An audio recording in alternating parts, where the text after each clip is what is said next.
Notre premier invité du jour, Quentin Doulstet, gérant chez Miriam, avec qui on fait un tour d'horizon de ce qui se passe sur les marchés, les stratégies d'investissement à suivre et un focus sur les fonds diversifiés prudents. Bonjour Quentin. Bonjour Anne-Laure. On commence avec vous donc par le bilan sur les marchés en ce début d'année. Que s'est-il passé sur les 4 premiers mois, sur les indices, les valeurs, les taux? Alors on a eu un début d'année assez exceptionnel avec sur les 4 premiers mois d'année des performances largement positives sur l'ensemble des classes d'actifs. Mais ces 4 mois exceptionnels qui arrivent après un dernier trimestre 2018 tout aussi exceptionnel, mais dans l'autre sens, on avait eu des performances négatives sur la majorité des classes d'actifs et un fort regain de volatilité. Alors pour vous donner un ordre de grandeur, on est à peu près entre 2 et 3% de performance depuis le début de l'année sur les taux, on est entre 5 et 8% sur les obligations risquées, donc le high yield, et on est autour de 15% sur les actions. Donc on efface depuis le début de l'année les performances négatives de l'année dernière et on a des performances légèrement positives sur un an. Donc ça c'est les performances des indices globaux. Lorsqu'on regarde un peu plus dans le détail, il y a beaucoup de dispersion, notamment entre les différents secteurs et types de valeurs. On a notamment les secteurs les plus cycliques qui avaient fortement souffert l'année dernière, qui rebondissent fortement depuis le début de l'année, et les valeurs de croissance qui surperforment. Les valeurs de croissance, c'est les valeurs qui ont une forte visibilité sur la croissance future. D'accord. Alors justement, quelles sont les perspectives dans ces conditions macroéconomiques et surtout en fonction des événements, comme on l'a vu ces derniers jours, géopolitiques actuels? Alors les perspectives sont toujours bonnes. On a en toile de fond un environnement macroéconomique qui reste robuste. Malgré toutes les alertes de la Commission européenne, du FMI sur la croissance mondiale, on ne le voit pas tellement finalement dans les résultats des boîtes. Alors on ne le voit pas dans les résultats des boîtes et on ne le voit pas aussi dans les données macroéconomiques. Alors c'est sûr qu'on a eu un ralentissement l'année dernière, on est plus sur un niveau de croissance qu'on a pu connaître en 2017, mais en zone euro on s'attend à un niveau de croissance proche de son potentiel. Aux États-Unis on a toujours un niveau de croissance robuste supérieur au potentiel, et tout ça dans un environnement d'inflation qui reste relativement faible, inférieur aux limites de 2%, aux cibles de 2% des principales banques centrales. Alors après vous avez raison, tout n'est pas rose et il y a des incertitudes, alors plutôt d'ordre politique. On l'avait vu à la fin de l'année 2018 où les marchés étaient finalement très dépendants de l'orientation de la politique monétaire de la Banque fédérale américaine, et on le voit depuis le début du mois de mai. Donc une escalade de tensions, des tensions commerciales entre les États-Unis et la Chine, et un fort regain de volatilité sur les marchés.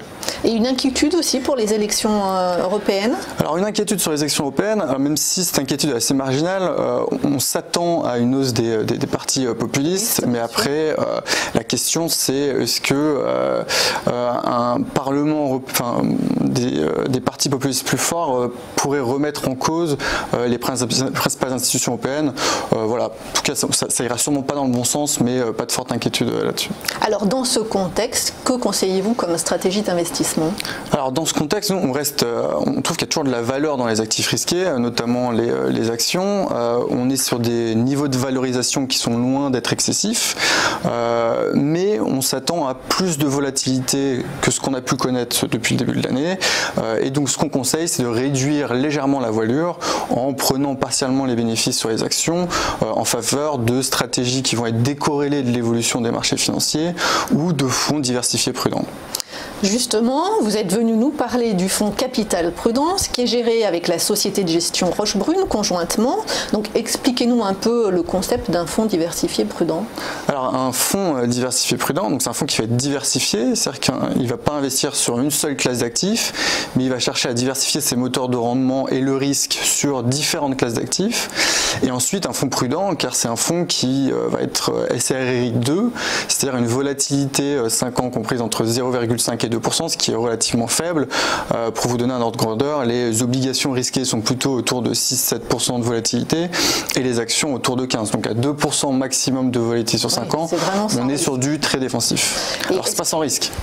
C'est pas sans risque, mais c'est très défensif. Est-ce qu'il y a un cadre réglementaire sur la répartition des actifs, non? Alors il n'y a pas forcément de cadre réglementaire précis, mais on va devoir limiter, pour respecter la contrainte de volatilité, les actifs actifs risqués. Donc en gros, on va avoir une poche de cœur de portefeuille d'environ 70% qui va comprendre du monétaire et des obligations investment grade. Donc cette poche va ramener un rendement régulier mais faible, très faible aujourd'hui. Et donc on va diversifier cette poche avec une poche de 30% plus dynamique où aujourd'hui on va retrouver un petit peu plus de 10% d'obligations risquées. Alors aujourd'hui ça va être des obligations convertibles et de la dette émergente. On va retrouver aussi un peu plus de 10% de stratégie absolute return, donc rendement absolu, donc des stratégies qui sont normalement décorrélées de l'évolution des marchés financiers. On va retrouver des fonds long short actions et des fonds diversifiés, d'autres fonds diversifiés. Et ensuite, une poche action marginale, elle est aujourd'hui de 5%, donc elle est limitée, cette poche action est limitée à 20%, et en moyenne, elle variera entre 5 et 15%. Et alors, dites-nous justement quelles sont les spécificités de Capital Prudence, le fonds que vous gérez conjointement avec la société Rochebrune. Alors les spécificités déjà c'est les fonds associés. Alors c'est un fonds de fonds, c'est-à-dire qu'on ne va pas investir directement dans les marchés actions, les marchés obligataires. On va sélectionner des expertises dans d'autres sociétés de gestion pour implémenter nos idées et nos vues macroéconomiques.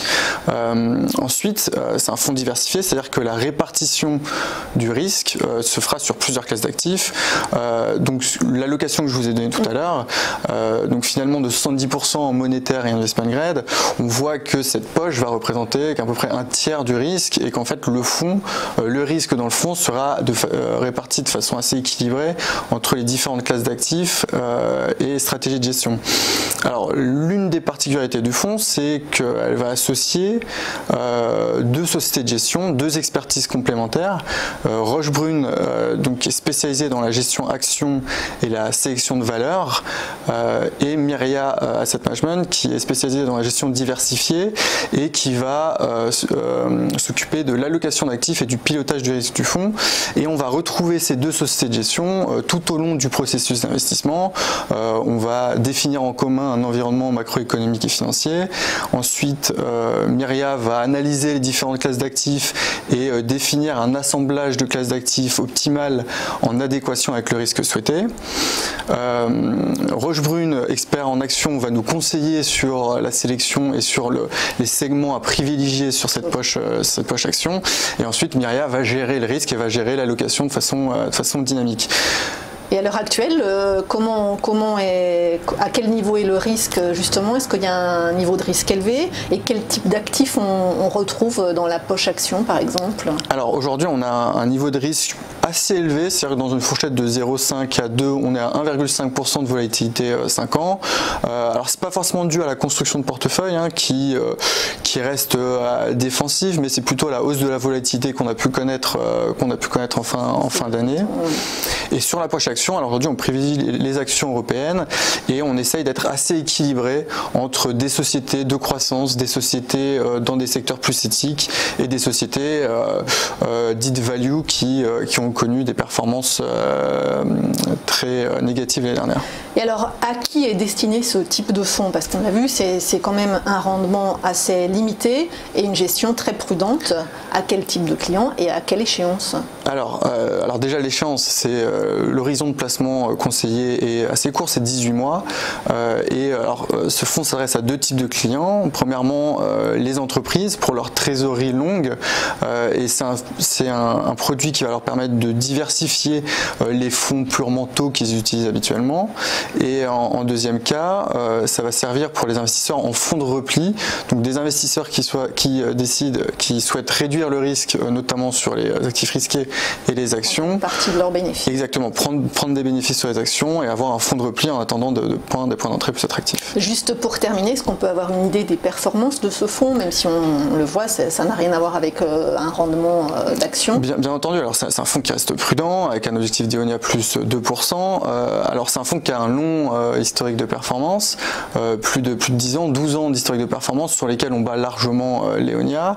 Alors ce que je trouve intéressant dans ce fonds, c'est plutôt la distribution des rendements, c'est-à-dire que depuis le lancement en 2006 du fonds, un investisseur qui était resté investi 18 mois sur le fonds aurait eu 85% du temps une performance positive et cette performance médiane aurait été de 1,6%.